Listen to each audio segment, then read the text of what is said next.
शायद तुम सब मेरी बात पर विश्वास न करो, बट मैं एक रात कब्रिस्तान के अंदर अकेले गुजार चुकी हूँ। मैंने आज तक ये बात किसी से शेयर नहीं की, बट शायद अब मैं माज़ीद नहीं रुक पाऊंगी। 2 साल पहले मेरे पेरेंट्स की डेथ हो गई थी, तो मेरे चाचू आकाश ने मेरी जिम्मेदारी ले ली। वो मुझसे एक पिता की तरह प्यार करते, बट मैं अपने पेरेंट्स को बहुत मिस करती और कई घंटे कब्रिस्तान में गुजार देती। मेरे चाचू मेरी कंडीशन के बारे में जानते थे और मुझे कब्रिस्तान जाने से मना करते थे कि मेरे साथ कुछ गलत ना हो जाए। फिर एक दिन मेरा बर्थडे आया। मुझे लगा कि शायद मेरे पेरेंट्स के गुजरने के बाद अब मेरा बर्थडे कोई सेलिब्रेट नहीं करेगा, बट उन्होंने मुझे सरप्राइज़ दिया। मैं बहुत खुश थी। फिर मेरे चाचू ने मुझे एक बहुत बड़ी न्यूज़ सुनाई। उन्होंने बताया कि मेरा इस कॉलेज में एडमिशन हो गया है। मैं बहुत खुश थी क्योंकि मेरा सपना था इस कॉलेज में एडमिशन लेकर इंजीनियर बनने का। मैं उस रात बहुत खुशी से सोई। अचानक रात के टाइम मेरी आंख खुली। मुझे बहुत ज़्यादा घबराहट हो रही थी। जब मैंने इधर उधर देखा तो हर तरफ अंधेरा था। मुझे बहुत देर में आइडिया हुआ कि मैं एक कब्र के अंदर थी। मैंने एक बुक में पढ़ा था कि इंसान को मरने के कुछ देर तक ऐसा लगता है कि वो अभी जिंदा है। मुझे लगा ऐसा ही है। मैं मर चुकी हूँ और मुझे पता नहीं है। उस समय मैं जितनी खौफज़दा थी, मैं शब्दों में एक्सप्लेन नहीं कर सकती। मैंने अपनी मेमोरी पर जोर डाला तो मुझे बस यही याद था कि मैं रात को अपने बेड पर थी। मैं ऑलमोस्ट 1 घंटे तक यही सोच के साथ रही कि मैं मर चुकी हूँ। मुझे अपने चाचू की बहुत चिंता हो रही थी कि उन्हें मेरे बगैर कैसा फील हो रहा होगा। फिर मुझे रियलाइज़ हुआ कि कुछ तो अजीब है। मैंने आहिस्ता आहिस्ता अपने आप को काम डाउन करने की कोशिश की और फिर रिलैक्स होकर अपनी हार्ट बीट चेक की तो वो नॉर्मल थी। मेरी सांस भी चल रही थी। उस लम्हे मुझे रियलाइज़ हुआ कि मुझे जिंदा दफना दिया गया है। मैंने अपनी पूरी ताकत जमा की और हाथों को हिलाने की कोशिश की। मिट्टी नर्म थी, शायद कब्र नहीं थी। मैंने अपने नाखूनों से मिट्टी खुरचनी शुरू की। हर मूवमेंट के साथ मिट्टी मेरी आंखों, मुंह और कपड़ों के अंदर भर रही थी। सांस लेना मुश्किल होता जा रहा था, लेकिन रुकना मुमकिन नहीं था। मुझे पता था कि अगर इस समय हिम्मत हार दी तो यहीं सब खत्म हो जाएगा। फिर ऊपर से थोड़ी सी मिट्टी नीचे गिरी और साथ ही हवा का एक झटका महसूस हुआ। वो मेरी जिंदगी की सबसे कीमती हवा थी। मैं बिना रुके जोर लगाती रही और फाइनली बाहर आ गई। शायद ये मेरा वहम है या सच, बट मुझे लगता है कि उस दिन किसी आत्मा ने मेरी मदद की थी, वरना एक कब्र से कैसे इतने आराम से निकला जा सकता है। कब्रिस्तान बिल्कुल खामोश था। चारों तरफ कब्रें और ऊपर एक अंधेरी रात। मेरा पूरा वजूद कांप रहा था, लेकिन मैं एटलीस्ट जिंदा थी। उस समय दूर से किसी के कदमों की आवाज़ सुनाई दी। मैंने मुड़कर देखा और वही समझ आया जो शायद मुझे पहले समझ जाना चाहिए था। ये कोई एक्सीडेंट नहीं था। मुझे कब्र तक लाया गया था। मुझे जिंदा दफनाया गया था। मेरी प्रॉपर्टी और जिंदगी पर किसी ने पहले हक समझा था। इस बात का भी मुझे पता चल चुका था। इस इंसिडेंट से पहले जब मैंने कॉलेज में एडमिशन की न्यूज़ सुनी थी तो मुझे डर था कि मेरे हॉस्टल में शिफ्ट होने के बाद कहीं कोई मेरी प्रॉपर्टी पर कब्जा न कर ले, स्पेशली वो घर जिसमें मेरे पेरेंट्स की यादें थीं। मेरे चाचू ने कहा कि मैं सब उनके नाम कर दूं, वो इन सब चीज़ों का ख्याल रखेंगे। बट मैंने कहा कि मैं अपने पेरेंट्स से जुड़ी चीज़ें अपने नाम ही रखना चाहती हूँ, हमेशा, ताकि मुझे उनके साथ होने का एहसास रहे। मेरे चाचू ने भी मेरी हाँ में हाँ मिलाई, बट मुझे बिल्कुल भी आइडिया नहीं हुआ कि वो क्या करने वाले थे। कबीर ने रिसेंटली टेस्ट क्लियर किया था और नेशनल मेडिकल कॉलेज दिल्ली में अपना डॉक्टर बनने का सपना पूरा करने के लिए आया था और हॉस्टल में रह रहा था। उसकी फैमिली में कोई नहीं था, न माँ, न बाप और ना ही कोई बहन। और ये बात हॉस्टल में सभी जानते थे। ये जानते हुए कि उसके पीछे कोई नहीं है, उसके सीनियर्स उसका फायदा उठाते थे, स्पेशली गौरव और आकाश। वो बहुत इनोसेंट था, इसलिए आगे से कुछ नहीं कर पाता था। ऊपर से वो इतनी सी उम्र में हार्ट डिजीज से लड़ रहा था। कबीर अपनी स्टडीज की वजह से ये सब सह रहा था, बट एक दिन उसके साथ वो हुआ जो कोई सपने में भी नहीं सोच सकता। गौरव और आकाश ने कबीर को रात के 12 बजे कब्रिस्तान जाने को कहा। उन्होंने कहा कि कबीर को आखिर तक जाना है और वहां अपनी पिक्चर बना कर लानी है, ताकि उन्हें विश्वास हो जाए कि वो वाकई ही अंदर गया था। ये सुनते ही कबीर के होश उड़ गए। उसने जाने से साफ इनकार कर दिया, बट उन्होंने कहा कि अगर कबीर ने उनकी बात न मानी तो वो उसे चीटिंग के इल्जाम में फंसाकर इस कॉलेज से हमेशा के लिए निकलवा देंगे। कबीर को मेडिकल का जुनून था, इसलिए वो ये बात सुनकर बहुत डर गया और मान गया।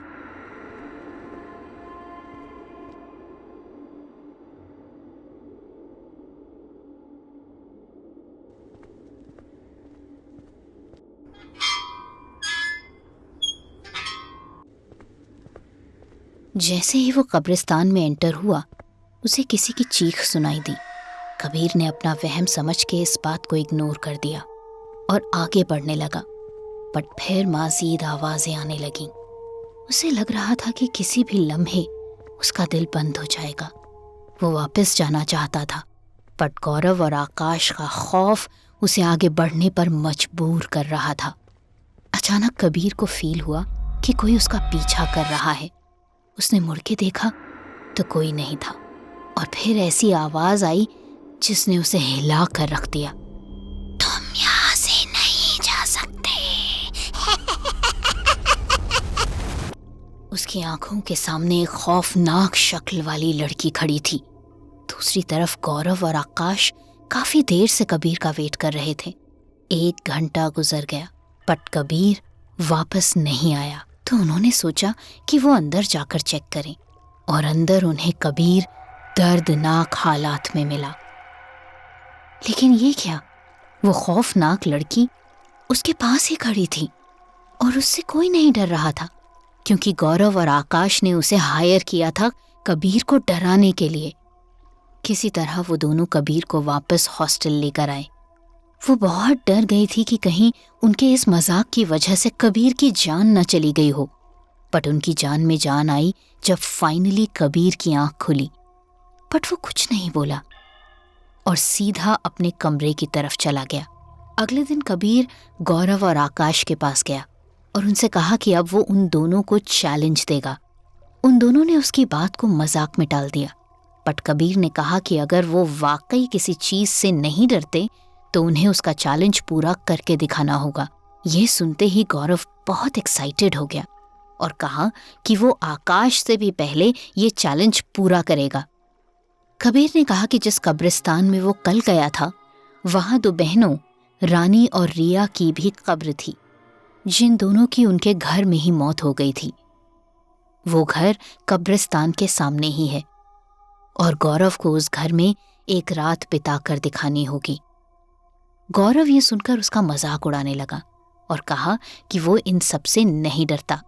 कबीर ने बताया कि आज भी उन दोनों बहनों की आत्माएं उसी घर में हैं और जो एक बार उस घर में चला गया वो जिंदा वापस नहीं आ सकता। रानी और रिया का सच जानकर गौरव डर गया, बट वो अपने आप को डरपोक साबित नहीं करवाना चाहता था, इसलिए वो मान गया। आकाश ने दिल ही दिल में सोच लिया था कि गौरव के आने के बाद वो कोई बहाना बनाकर इस चैलेंज से पीछे हट जाएगा, बट किस्मत में क्या लिखा था कोई नहीं जानता था। एक रात बीत गई, बट गौरव वापस नहीं आया। आकाश ने उसे कई कॉल्स की, बट गौरव ने कोई जवाब नहीं दिया। और फिर एक रात और गुजर गई, लेकिन गौरव का कोई पता नहीं चला। अब आकाश मज़ीद नहीं रुक सकता था। उसे लगने लगा कि कहीं वाकई ही गौरव को कुछ हो ना गया हो। इसलिए वो उस खौफनाक घर की तरफ निकल पड़ा। जैसे ही वो वहां पहुंचा, उसने देखा कि कबीर वहीं बैठा था।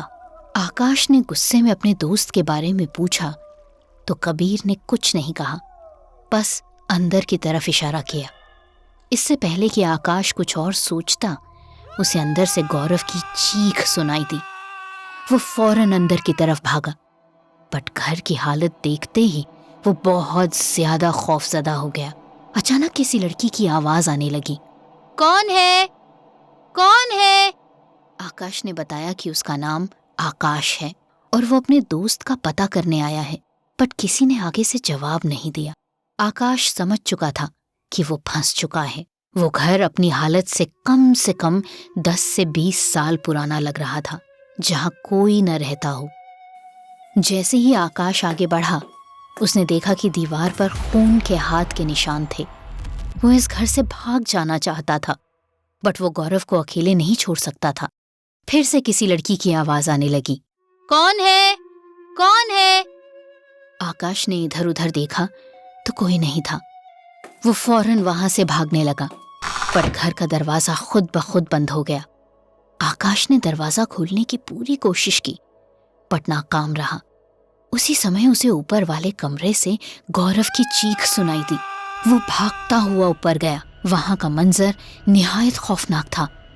गौरव वहां खून में लथपथ पड़ा था। आकाश ने चेक किया तो पता चला कि वो मर चुका है।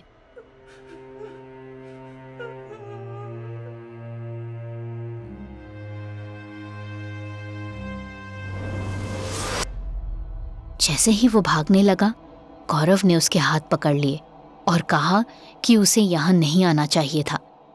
जो भी इस घर में एक बार आ जाए वो वापस नहीं जा सकता। वो 2 बहनें किसी को नहीं छोड़ेंगी। किसी तरह आकाश उस कमरे से भाग गया, लेकिन कोई उसे जोर जोर से पुकार रहा था। आकाश, आकाश। जैसे ही उसने मुड़ के देखा तो खौफनाक शक्ल वाली लड़कियां खड़ी थीं। उन्हें देखते ही आकाश का दिल जोर जोर से कांपने लगा। वो किसी तरह हिम्मत करके वहां से भागने लगा।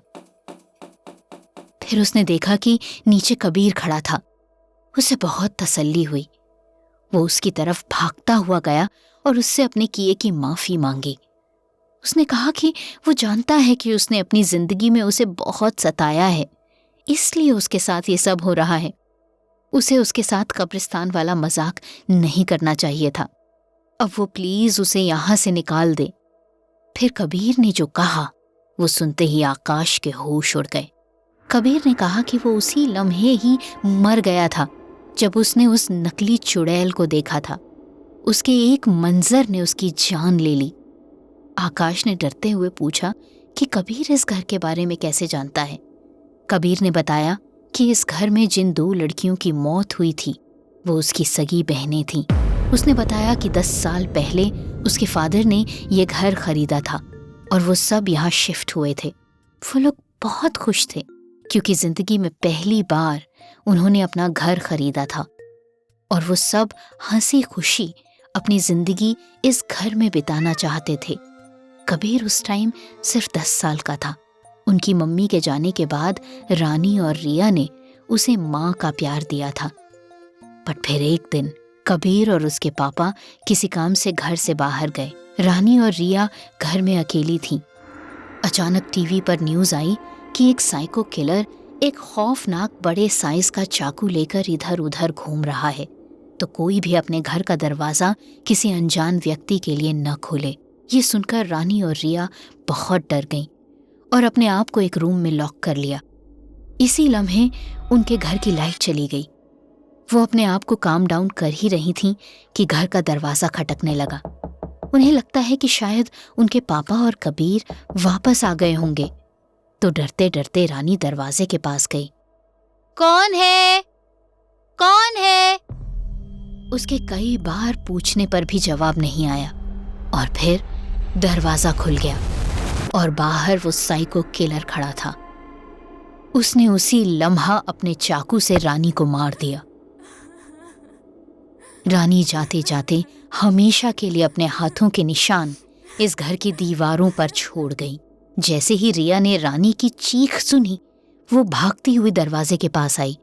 अपनी जान से प्यारी बहन को इस हालत में देखकर उसी लम्हे रिया भी दम तोड़ गई। उनके फादर ये सदमा न सह सके और वो भी इस दुनिया से चले गए। और कबीर हमेशा के लिए इस संग दिल दुनिया में अकेले रह गया। वो हमेशा के लिए ये शहर छोड़कर चला गया। पर कई साल बाद उसे यहाँ वापस आना पड़ा, अपना मेडिकल का सपना पूरा करने के लिए। उसने पूरी कोशिश की, पर उसे कहीं और एडमिशन नहीं मिला। शायद उसकी किस्मत में यही लिखा था। बट अब जब किसी ने उसका आखिरी हद तक फायदा उठाया, तो उसकी दोनों बहनों ने उसका साथ दिया। ये सब सुनकर आकाश बहुत डर गया। उसे अपनी गलती का एहसास था, बट अब बहुत देर हो चुकी थी।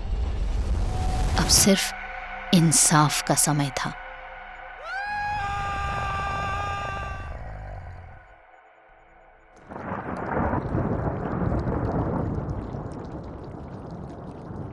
कौन है? कौन है?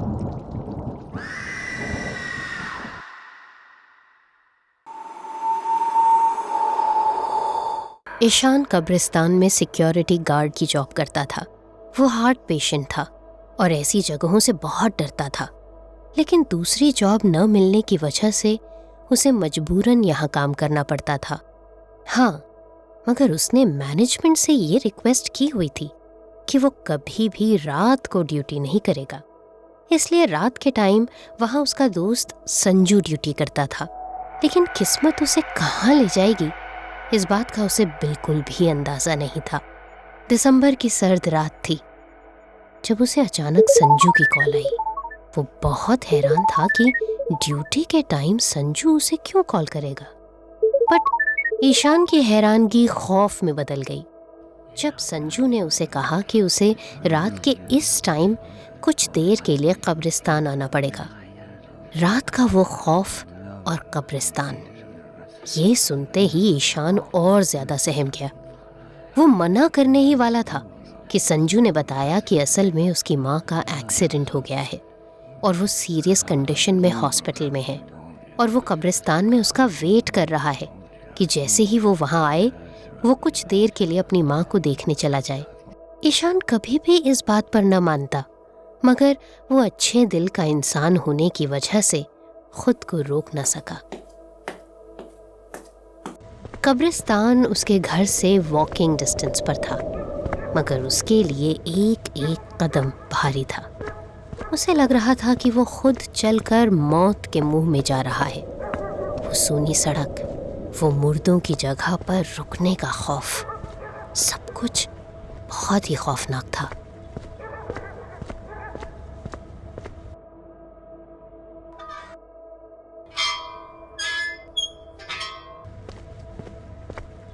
जैसे ही वो कब्रिस्तान पहुंचा, वहां का मंजर उसे बहुत अजीब लगा। दिन की रोशनी और लोगों की आवाजों के बीच ये सब इतना खौफनाक नहीं लगता था जितना अब लग रहा था।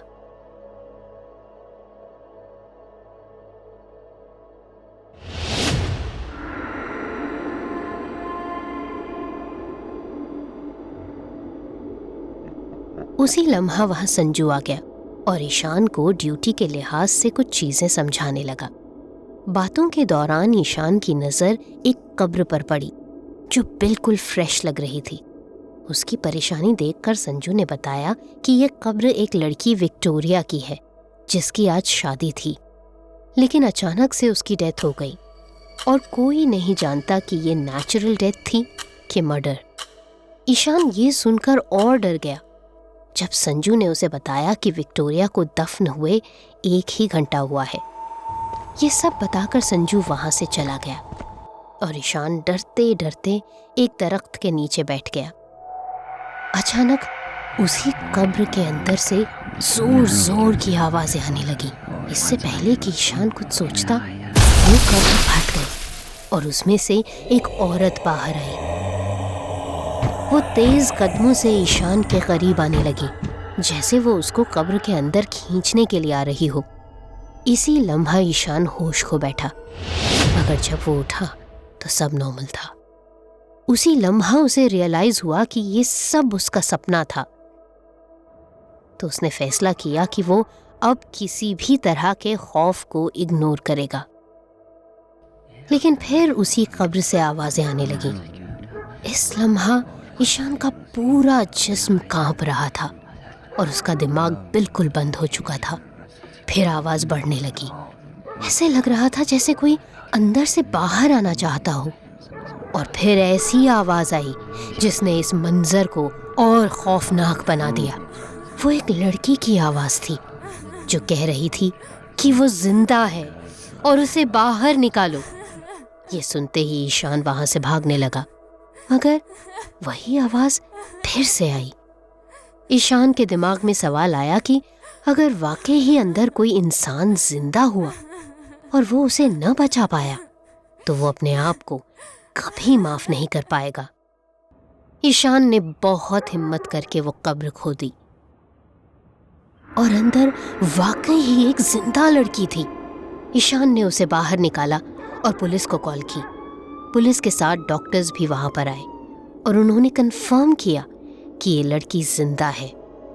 विक्टोरिया को सेफली उसके घर पहुंचा दिया गया। लेकिन अगले ही दिन पूरे मीडिया में शोर मच गया। डॉक्टर्स पर बहुत प्रेशर था कि कैसे उन्होंने एक जिंदा इंसान को डेड डिक्लेयर कर दी। फाइनली रिपोर्ट सामने आई जिसमें बताया गया कि विक्टोरिया को लैज़रस सिंड्रोम था, जिसमें हार्ट बीट इतनी स्लो हो जाती है कि मशीन्स डिटेक्ट नहीं कर पाती और इंसान बिल्कुल डेड लगता है। दूसरी तरफ ईशान बहुत खुश था कि उसने एक इंसान की जान बचाई, मगर उस रात की खौफनाक यादें उसके साथ हमेशा के लिए बंद हो गई थीं और उसने कब्रिस्तान का दरवाज़ा अपनी ज़िंदगी के लिए हमेशा के लिए बंद कर दिया।